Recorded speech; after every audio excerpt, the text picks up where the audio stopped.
আসসালামু আলাইকুম আমার প্রাণপ্রিয় ছাত্রছাত্রীরা, তোমরা কেমন আছো? আলহামদুলিল্লাহ আমি ভালো আছি। আমি মোহাম্মদ শরাফুদ্দিন, সহকারী অধ্যাপক হিসাব বিজ্ঞান বিভাগ, মোহাম্মদপুর কেন্দ্রীয় কলেজ, ঢাকা। আজ আমি অ্যাকাউন্টিং ডিপার্টমেন্টের MBA ফাইনাল ইয়ারের বা মাস্টার্স ফাইনাল ইয়ারের একটি ক্লাস নেওয়ার জন্য উপস্থিত হয়েছি। আমার কোর্সের নাম হলো কর্পোরেট ফাইন্যান্সিয়াল রিপোর্টিং এবং আজকের আলোচনার বিষয় স্পেশাল রিপোর্টিং। প্রিয় ছাত্রছাত্রীরা, স্পেশাল রিপোর্টিং সম্পর্কে আমরা ইতিপূর্বে তোমাদের ক্লাসগুলোতে আলোচনা করেছি এবং দুটি অঙ্ক সমাধান করে দিয়েছিলাম। আজকেও তার ধারাবাহিকতায় একটি প্রবলেম সমাধান করাবো। আজকে হোল্ডিং কোম্পানির একটি অঙ্ক তোমাদেরকে সমাধান করাবো। আমি সমস্যাটি পড়ছি। Following are the balance sheets of Ace Limited and S Limited as on 31st December 2009. নিম্নে দুটি ব্যালেন্স শিট দেওয়া আছে, একটি H লিমিটেডের, হোল্ডিং লিমিটেডের, আরেকটি S লিমিটেড বা সাবসিডিয়ারি লিমিটেডের 2019 সালের 31শে ডিসেম্বর তারিখের। লাইবিলিটিস আছে share capital, shares at the rate of টাকা 100 ইচ। প্রতিটি শেয়ার 100 টাকা হিসাবে শেয়ার ক্যাপিটাল দেওয়া আছে। হোল্ডিংয়ে 5 লাখ, সাবসিডিয়ারিতে 2 লাখ।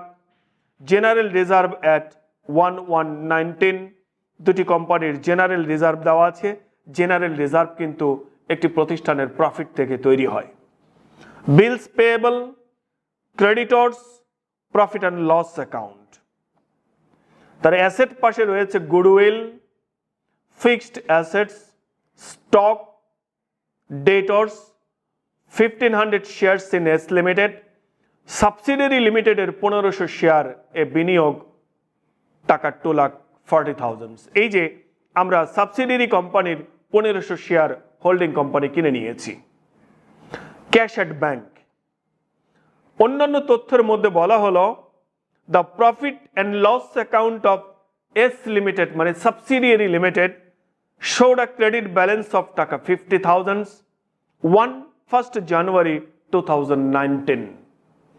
2019 সালের 1 জানুয়ারি তারিখে সাবসিডিয়ারি কোম্পানির প্রফিট অ্যান্ড লস অ্যাকাউন্টের ক্রেডিট ব্যালেন্স ছিল 50,000 টাকা। A dividend of 15% was paid in October 2019 for the year 2019। তাহলে দেখো 2019 সালের অক্টোবর মাসে আমরা ডিভিডেন্ড পেইড করেছি। ডিভিডেন্ড পেইড হয়েছে। একটা বিষয় তোমরা খেয়াল করবা, নর্মালি ডিভিডেন্ড যখন দেওয়া হয়, যে আমরা যেই বছরে ডিভিডেন্ড দিব, মূলত যখন আমরা ডিভিডেন্ড দিচ্ছি, যেমন 2019 সালের অক্টোবর মাসে ডিভিডেন্ড দেই, ডিভিডেন্ড দেওয়ার নীতিটা হলো আমরা প্রিভিয়াস ইয়ারের ডিভিডেন্ড পে করব। কিন্তু এখানে ঘটনা ঘটছে কি, যে ফর দ্য ইয়ার 2019 আমরা 2019 সালের জন্য ফর 2019 আমরা ডিভিডেন্ডটা পে করেছি। আমরা 2019 সালে ডিভিডেন্ড পে করেছি। কত সালের ডিভিডেন্ড? 2019 সালের dividend. Ace Limited acquired the shares on 1st January 2019। আর holding company Ace Limited subsidiary লিমিটেডকে ক্রয় করে নেয়, মানে হোল্ড করে বা ক্রয় করে 1/1/2019 সালে ক্রয় করে নেয়। হোল্ডিং লিমিটেড সাবসিডিয়ারি লিমিটেডকে ক্রয় করে নেয় 1/1/2019 সালে। তার নিয়মটা হলো যেই দিন ক্রয় করে নিবে তার পরবর্তী সময়ের প্রফিটটাকে বলা হবে রেভিনিউ প্রফিট। তাহলে দেখো আমরা 1/1/2019 আমরা ক্রয় করেছিলাম, ডিভিডেন্ডটা পে করেছি অক্টোবর মাসে। কোন সালের জন্য? 2019 সালের জন্য। তাহলে আমরা 1/1/2019 ক্রয় করেছি, আর 2019 সালের প্রফিট থেকে 19 সালের ডিভিডেন্ড যাবে। তা 19 সালের প্রফিটটা এই 1/1/2019 এর পরবর্তী সময়ে শুরু হবে। তার মানে আমরা রেভিনিউ প্রফিট থেকে ডিভিডেন্ড পে করব। রেভিনিউ প্রফিট থেকে ডিভিডেন্ড পে হবে। আমরা ডিভিডেন্ড সংক্রান্ত আলোচনা যখন করেছিলাম তখন আমরা বলেছিলাম যদি রেভিনিউ প্রফিট থেকে ডিভিডেন্ড পেইড হয় তাহলে সেই ডিভিডেন্ডটি আমরা এই অঙ্কের মধ্যে দেখাবো না, তাই আমরা এই অঙ্কের ভিতর বা এই সমস্যার মধ্যে যে ডিভিডেন্ড আছে এটাকে আমরা টোটালি বিবেচনায় আনবো না, আমরা ইগনোর করে চলে যাব। The bills payable of S limited were all issued in favour of H limited. Subsidiary কোম্পানির যে বিলস পেয়েবল আছে সেই বিলস পেয়েবলটি পরিশোধ করতে হবে হোল্ডিং লিমিটেডকে। Which the company got discounted, আর এই বিলটি কোম্পানি ডিসকাউন্ট করেছে। তো যদি কোনো বিলস ইন্টারনাল ট্রানজ্যাকশনের মাধ্যমে হয় এবং সেই বিলটি যদি ডিসকাউন্টেড করা হয় তাহলে ওই বিলটিকে আর বিবেচনায় আনতে হবে না, তাই এই বিলটাকেও আমরা বিবেচনায় আনবো না। Included in the creditors of subsidiary limited is টাকা 24,000 for goods supplied by holding limited. Subsidiary কোম্পানির পাওনাদারের মধ্যে 24,000 টাকা রয়েছে যেটি হোল্ডিং লিমিটেডকে পে করতে হবে, তাহলে এটিও তাদের ইন্টারনাল একটি ট্রানজ্যাকশন। ইন্টারনাল ট্রানজ্যাকশনকে আমরা শেষে গিয়ে সেট অফ করে দেবো, বাতিল করে দেব।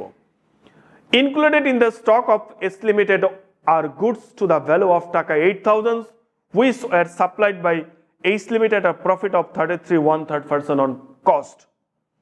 সাবসিডিয়ারি লিমিটেডের মজুদের মধ্যে 8,000 টাকা মূল্যের পণ্য অন্তর্ভুক্ত রয়েছে যেটি হোল্ডিং লিমিটেড সাপ্লাই করেছিল। দেখো মজুদের মধ্যে যদি পণ্যদ্রব্য মজুদ পণ্যের মধ্যে যদি কোনো পণ্য থাকে যেটি এই দুটি কোম্পানির ইন্টারনাল ট্রানজ্যাকশনের মাধ্যমে হয় তাহলে ওই মজুদ পণ্যের মধ্যে যে প্রফিট থাকে সে প্রফিটটাকে আনরিয়ালাইজ প্রফিট বলা হয়।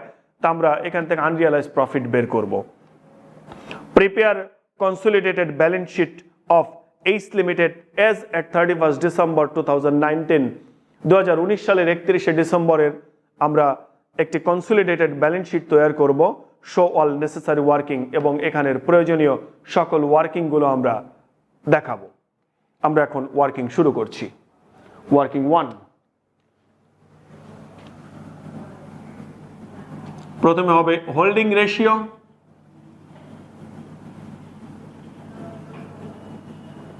হোল্ডিং রেশিও হলো H limited is to S limited. আমরা সাবসিডিয়ারি কোম্পানির কতগুলো শেয়ার কিনে নিয়েছি দেখো, আমাদের অঙ্কের মধ্যে অ্যাসেট পাশে দিয়ে দেওয়া আছে 1500 শেয়ারস ইন এস লিমিটেড। আমরা হোল্ডিং কোম্পানি সাবসিডিয়ারির 1500 শেয়ার কিনে নিয়েছি, আর সাবসিডিয়ারির টোটাল শেয়ারের সংখ্যা হবে দেখো, সাবসিডিয়ারি লিমিটেডের শেয়ার ক্যাপিটাল আছে 2 লাখ, এক একটি শেয়ারের দাম 100, তাহলে 2 লাখ 100 দিয়ে ভাগ করলে টোটাল শেয়ারের সংখ্যা 2000। এখান থেকে যদি হোল্ডিংয়ের অংশটা বাদ দিয়ে দিই তাহলে হোল্ডিংয়ের রইল 1500 আর সাবসিডিয়ারি রইল 500। আমরা যদি এটাকে একটু ছোট করে দিই তাহলে 3:1। ওয়ার্কিং 2,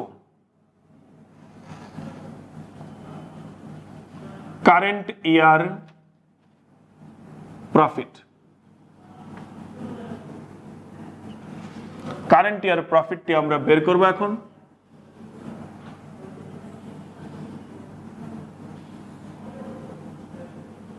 দেখো জানুয়ারি মাসের 1 তারিখে প্রফিটের পরিমাণ দেওয়া আছে 50,000 আর 31শে ডিসেম্বরে প্রফিট দেওয়া আছে 90,000 টাকা। তাই আমরা লিখব পিএল অ্যাকাউন্ট অ্যাট 31/12/2019।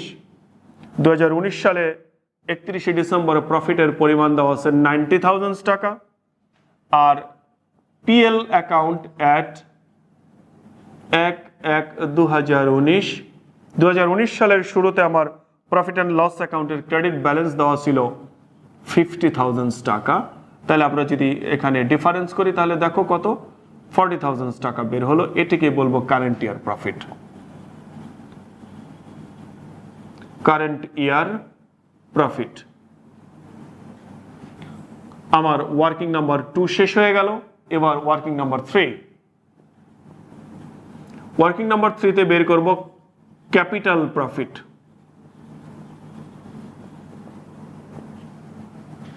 আমরা ক্যাপিটাল প্রফিট বের করার জন্য আবার একটি টেবিল তৈরি করে নেব। ক্যাপিটাল প্রফিট হলো আমরা যেই তারিখে ক্রয় করেছি তার আগের প্রফিটকে ক্যাপিটাল প্রফিট বলবো। দেখো আমরা ক্রয় করে নিয়েছিলাম, কিন্তু ওখানে দেখিয়েছি 1/1/2019 আমরা ক্রয় করে নিয়েছি। 1/1/2019 আগের সমস্ত প্রফিট গুলাকে বলবো ক্যাপিটাল প্রফিট। আবার অঙ্কের মধ্যে একটা জেনারেল রিজার্ভ দেওয়া আছে, জেনারেল রিজার্ভ, এটি দেওয়া আছে at 1/1/19 60,000। সব সাবসিডিয়ারি কোম্পানির টাকাগুলো নিতে হবে। আর আমার অতিরিক্ত তথ্যের মধ্যে প্রফিট অ্যান্ড লস অ্যাকাউন্টের একটা ক্রেডিট ব্যালেন্স দেওয়া ছিল, পিএল অ্যাকাউন্ট at 1/1/2019, এটি দেওয়া ছিল 50,000 টাকা।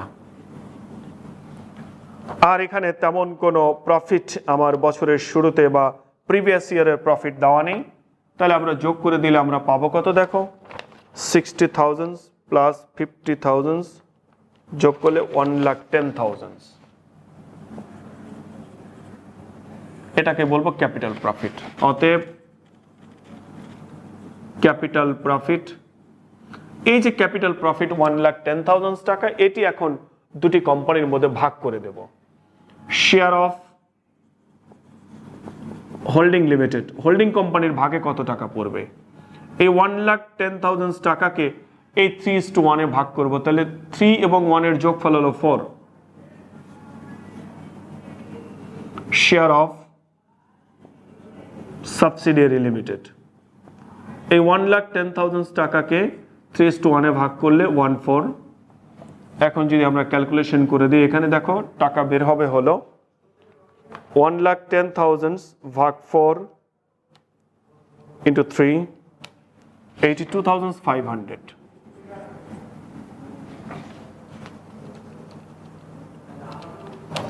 27,500।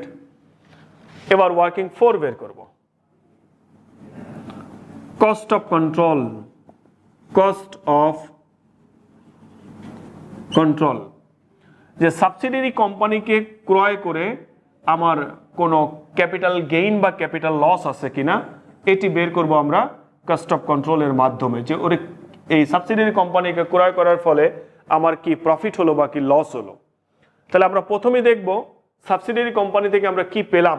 আমরা পেয়েছি হলো 1500 শেয়ার। তো 1500 শেয়ারের ফেস ভ্যালুটা কত হবে?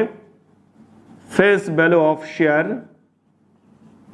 এক একটি শেয়ারের দাম 100 টাকা, তাহলে 1500 শেয়ারের দাম হবে 1,50,000 টাকা। ক্যাপিটাল প্রফিট থেকে আমরা একটা ভাগ পেয়েছি, the share of capital profit of H limited working 3। Share of capital profit of H limited, capital প্রফিটের মধ্যে এইচ লিমিটেডের অংশ ছিল 82,500।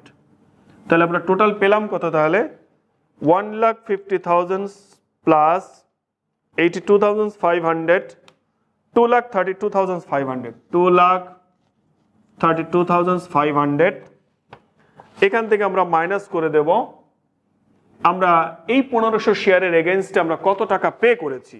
দেখো অ্যাসেট পাশে দেওয়া আছে 1500 শেয়ারসের মূল্য দেওয়া আছে এখানে 1,500 শেয়ারস ইন এস লিমিটেড, তাই এখানে বলবো কস্ট অফ 1,500 শেয়ারস। দেখো 1500 শেয়ারের মূল্য এখানে দেওয়া আছে 2,40,000। বিষয়টা হলো আমরা শেয়ার পেয়েছিলাম 1,50,000 টাকা মূল্যের, আর ক্যাপিটাল প্রফিট থেকে পেয়েছি 82,500। আমার টোটাল রিসিপ্ট দাঁড়াবে 2,32,500। তার এগেইনস্টে আমাকে পে করতে হয়েছে 2,40,000। তাহলে যদি আমরা মাইনাস করে দিই 2,40,000, তাহলে 7,500 টাকা আমার লস হলো। যদি ক্যাপিটাল লস হয়, এই লসটাকে আমরা লস না বলে আমরা বলবো গুডউইল, এটাকে বলবো আমরা গুডউইল। গুডউইল। এবার ওয়ার্কিং নাম্বার 5 এ চলে যাব।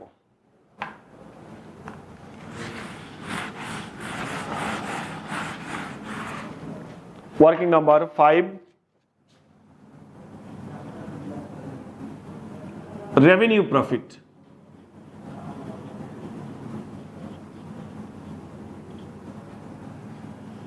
যে সাবসিডিয়ারি কোম্পানিকে কিনে নেওয়ার পরে যত প্রফিট হবে সমস্ত প্রফিটগুলোকে আমরা রেভিনিউ প্রফিট বলবো। এই কিনে নেওয়ার পরের প্রফিটটা কত ছিল, তাহলে দেখো আমরা কিনে নিয়েছিলাম কিন্তু 1/1/2019-এ, তো এই যে 1/1/2019 থেকে 31/12/2019 এই টোটাল এক বছরের প্রফিট হলো 40,000 টাকা। এটা কারেন্ট ইয়ারের প্রফিট, আর এই কারেন্ট ইয়ারের প্রফিটটাকে আমরা মূলত রেভিনিউ প্রফিট বলবো। কারেন্ট ইয়ার প্রফিট এটা পাওয়া গেছে ওয়ার্কিং 2 থেকে। ওয়ার্কিং 2 থেকে আমরা লিখব 40,000 টাকা। এটিকে আমি এক টান দিয়ে নিচে নামিয়ে দেব এবং এটার নাম দিব হলো রেভিনিউ প্রফিট। অতএব রেভিনিউ প্রফিট। প্রিয় ছাত্রছাত্রীরা, এখন এই রেভিনিউ প্রফিটের টাকাটা আমরা দুটি কোম্পানির মধ্যে 3:1-এ ভাগ করে দেব। Share of H limited 40,000 into 3:1, এই অনুপাতে ভাগ করতে গেলে 4:3। শেয়ার অফ সাবসিডিয়ারি লিমিটেড 40,000 3:1-এ দিলে 1/4 আসে এখানে। তাহলে এটা যদি আমরা ক্যালকুলেশন করি তাহলে দেখো 40,000 ভাগ 4 ইন্টু 3 30,000, এখানে হলো 10,000। Working number 6, minority interest. Minority interest subsidiary কোম্পানির যত দাবি দেওয়া আছে সমস্ত দাবি দেওয়াকে বলবো আমরা মাইনরিটি ইন্টারেস্ট। আমরা এখন মাইনরিটি ইন্টারেস্টটি বের করব যে সাবসিডিয়ারি কোম্পানির কি কি দাবি আছে। সাবসিডিয়ারি কোম্পানির প্রথম দাবি হলো তার শেয়ারের প্রাইস। তা আমরা প্রথমে লিখব face value of share. Subsidiary কোম্পানির শেয়ারের সংখ্যা ছিল 500, ওই যে ওয়ার্কিং 1-এ আমরা দেখেছি। এক একটি শেয়ারের মূল্য 100 টাকা করে হলে 50,000 টাকা। তারপরে সাবসিডিয়ারি কোম্পানির ক্যাপিটাল প্রফিট থেকে একটি ভাগ পাবে, share of capital profit of S limited. এই ক্যাপিটাল প্রফিটটা বের করেছিলাম ওয়ার্কিং 3-তে, এখানে উল্লেখ করে দেব working 3। Share of S limited হলো 27,500। এরপর রেভিনিউ প্রফিট থেকে যেটা পাওয়া যাবে সেটা লিখব, share of revenue profit of S limited. এটি ওয়ার্কিং 5 থেকে আসবে, ওয়ার্কিং 5। দেখো এস লিমিটেডের ভাগে আছে 10,000 টাকা। যদি যোগ করে দেই 50,000 প্লাস 27,500 10,000 87,500, এটিকে বলবো মাইনরিটি ইন্টারেস্ট। আমার বের হয়ে গেল minority interest. Minority interest. Working number 7 নম্বর ওয়ার্কিং এ বের হবে হলো আনরিয়ালাইজড প্রফিট। আনরিয়ালাইজড প্রফিট একটু আগে আমরা আলোচনা করেছি। আনরিয়ালাইজড প্রফিট আমরা কোনগুলোকে বলবো? যদি ইন্টারনালি দুটি কোম্পানির মধ্যে কোনো পণ্য দ্রব্যের লেনদেন হয় এবং ওই পণ্য যদি আমার মজুদে থাকে, মজুদ পণ্যের মধ্যে যদি ওর কোনো অংশ থেকে থাকে, তার মধ্যে যে প্রফিট থাকবে সেটাকে আমরা আনরিয়ালাইজড প্রফিট বলবো। আমরা অতিরিক্ত তথ্যের শেষ দিকে দেখলাম included in the stock of S limited R goods to the value of টাকা 8,000। সাবসিডিয়ারির মজুদের মধ্যে 8,000 টাকার পণ্য রয়েছে যেটি ইন্টারনাল লেনদেনের ফলে হয়েছিল এবং এখানকার প্রফিট হলো কস্টের উপরে 33 1/3% অন কস্ট। 33 1/3 133 1/3। আমরা যদি ক্যালকুলেশন করি তাহলে দেখো 8,000 into 33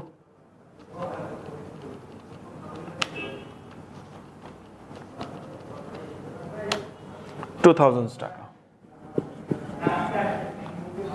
last working number 8, profit and loss account of H limited, holding লিমিটেডের প্রফিট অ্যান্ড লস অ্যাকাউন্টের পরিমাণটা কত?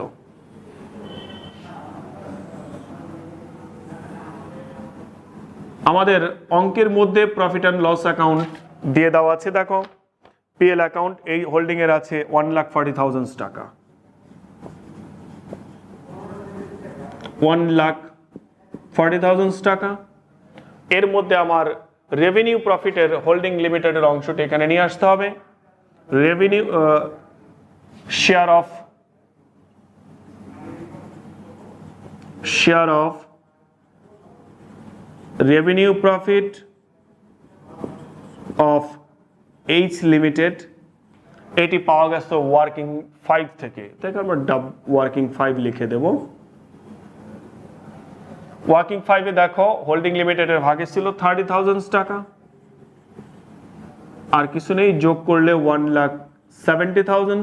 এখান থেকে আমরা মাইনাস করে দেব unrealised profit, minus unrealised profit, এটি ওয়ার্কিং 7 থেকে আসবে। আনরিয়ালাইজড প্রফিট আমরা বের করেছি 2,000, 1,70,000 থেকে যদি 2,000 বাদ দেই 1,68,000 টাকা।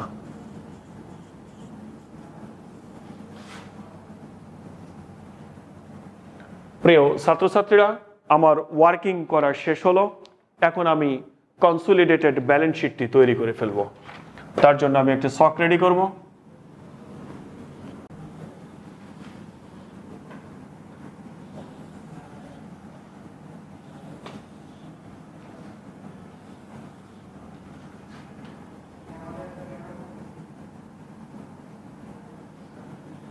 কনসোলিডেটেড ব্যালেন্স শিট, এদিকে লিখবো অ্যাসেটস টাকা, সরি এদিকে লায়াবিলিটিস গুলো লিখি, লায়াবিলিটিস টাকা, এদিকে লিখবো অ্যাসেটস টাকা। এখন আমরা একে একে সবগুলো লিখতে থাকি। অ্যাসেটে প্রথমে আছে গুডউইল। দেখো গুডউইলের পরিমাণ 40,000 প্লাস 30,000, টোটাল হলো 70,000, প্লাস আমরা ওয়ার্কিং 4-এ যে কস্ট অফ কন্ট্রোল বের করেছিলাম ওখানে আরেকটি নতুন গুডউইল তৈরি হয়েছে। আমরা ওই গুডউইলটি আবার তৈরি করব, এখানে যোগ করে দেব। গুডউইল ওয়ার্কিং 4, ওখানে পরিমাণটা ছিল 7,500,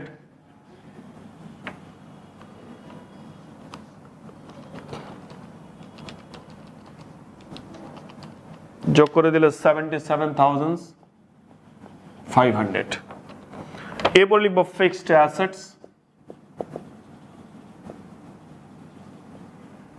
দেখো দুটি কোম্পানির টাকা যদি যোগ করে দেই 3,60,000 প্লাস 2,20,000 যোগ করলে 5,80,000।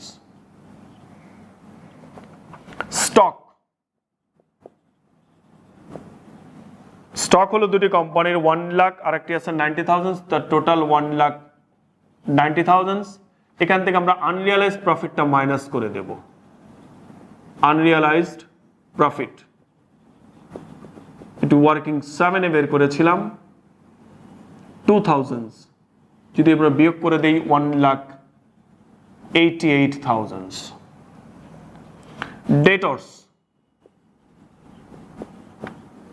ডেটর্স হলো দুটি কোম্পানিতে রয়েছে 20,000 আর একটা হলো 75,000, টোটাল হলো 95,000। আমাদের একটি ইন্টারনাল ট্রানজ্যাকশন দেওয়া ছিল, অতিরিক্ত তথ্য বলা ছিল সাবসিডিয়ারির পাওনাদারের মধ্যে 24,000 টাকা আছে, যেটা হোল্ডিং এর মাধ্যমে এটি তৈরি হয়েছিল। তাহলে একটির যদি পাওনাদারে থাকে অন্যটির থাকবে দেনাদারের মধ্যে, এটি একটি ইন্টারনাল ট্রানজ্যাকশন। তাই এই ইন্টারনাল ট্রানজ্যাকশনটা আমরা বাতিল করে দেব, সেট অফ করব 24,000 টাকা। 95,000 থেকে যদি 24,000 মাইনাস করে দেই 71,000। এরপর 1500 শেয়ারস ইন এস লিমিটেড, এটি আর লিখবো না কারণ কস্ট অফ কন্ট্রোলে 1500 শেয়ারের কস্ট আমরা মাইনাস করে দিয়েছি। এরপর লিখবো cash at bank, cash at bank. দেখো দুটি কোম্পানির টাকার পরিমাণ হলো একটা 60,000 আর একটা 25,000, যোগ করলে 85,000। এরপরে লাইবিলিটিজে আমরা লিখবো শেয়ার ক্যাপিটাল,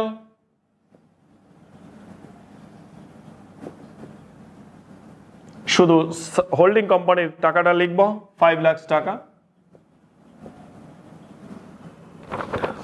জেনারেল রিজার্ভ,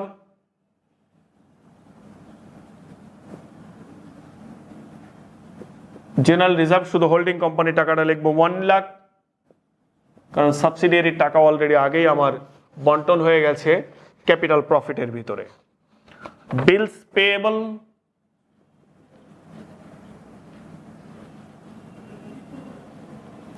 বিলস পেয়েবল টাকার পরিমাণ 40,000। ক্রেডিটর্স, দুটি কোম্পানির ক্রেডিটর্সের পরিমাণ দেওয়া আছে 80,000 প্লাস 50,000, 1,30,000। ইন্টারনাল একটি ট্রানজ্যাকশন ছিল, সেটাকে আমরা সেট অফ করে দেব 24,000 এর। 1,30,000 থেকে যদি 24,000 বিয়োগ করে দিই 1,06,000। এরপর হলো profit and loss account, PL account, working number 8। Working number 8 থেকে প্রফিট অ্যান্ড লস অ্যাকাউন্টের ব্যালেন্স পাবো 1,68,000। আমরা এখানকার আইটেমগুলো সব লিখে ফেললাম। এবার আমাদের ওয়ার্কিং থেকে 3টি জিনিস লিখতে হয়। প্রথমে কস্ট অফ কন্ট্রোল ওয়ার্কিং 4 এরটা, এটা আমরা গুডউইলের সঙ্গে যোগ করে দিয়েছি, এটা এসে গেছে। মাইনরিটি ইন্টারেস্ট, এটি লেখা হয়নি, এটি লাইবিলিটিজে লিখবো মাইনরিটি ইন্টারেস্ট, এটি আছে ওয়ার্কিং 6-এ। ওয়ার্কিং 6 থেকে আমরা পেয়েছি 87,500। আর আনরিয়ালাইজড প্রফিট, এটি স্টক থেকে মাইনাস করতে তাও করেছি। আর ওয়ার্কিং 8 এর প্রফিট অ্যান্ড লস অ্যাকাউন্ট, এইটাও আমার লেখা হয়েছে। তো মোটামুটি যা আছে সবই লেখা হয়ে গেছে। এখন যোগ করলে আশা করি অঙ্কটি মিলে যাবে। 5 লাখ, 1 লাখ, 40,000, 1,06,000, 1,68,000।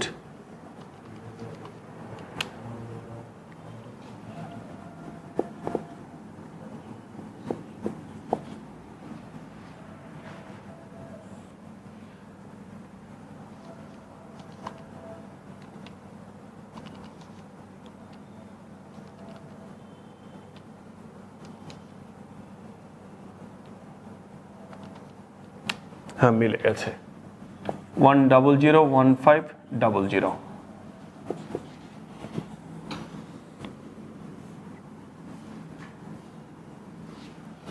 প্রিয় ছাত্রছাত্রীরা, অনেক বড় একটি অঙ্ক সমাধান করলাম। তোমরা সবাই মনোযোগ সহকারে অঙ্কটি দেখে প্র্যাকটিস করবা, আশা করি কোনো সমস্যা থাকবে না। এরপরেও যদি সমস্যা হয় তোমরা আমাকে জানাবে, আমি তোমাদের এই সমস্যাটি সমাধান করে দেওয়ার যথাসাধ্য চেষ্টা করব। সবাই ভালো থাকবা, সবাই নিরাপদে থাকবা। আল্লাহ হাফেজ।